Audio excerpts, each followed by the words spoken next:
So rumah tu lah adalah rumah perawat, dan rumah tu di situ juga dia macam transit benda-benda yang mengganggu dalam. Kisah ini dari staf resort tersebut.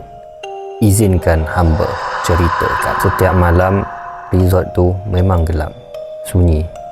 Kadang-kadang bunyi angin pun boleh buat bulu roma kita naik.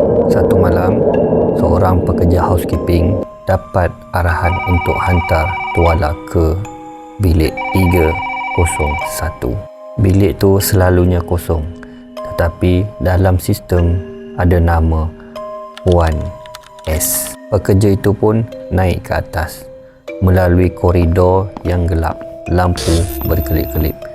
Setiap bunyi tapak dia kedengaran. Di depan bilik 301, pintunya terbuka sedikit.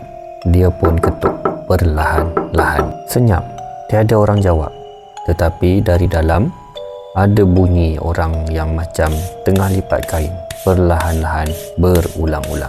Dia tolak pintu dan masuk, tapi bilik tu kosong. Katil tersusun rapi. Tapi yang peliknya ada tuala yang telah dilipat macam yang dia selalu buat. Tiba-tiba dia dengar suara berkata, "Terima kasih ya, esok sambung." Dia terus lari, tinggalkan tuala itu tadi dan balik ke ofis. Sebulan selepas kejadian itu, dia terus letak jawatan. Resort di Kuantan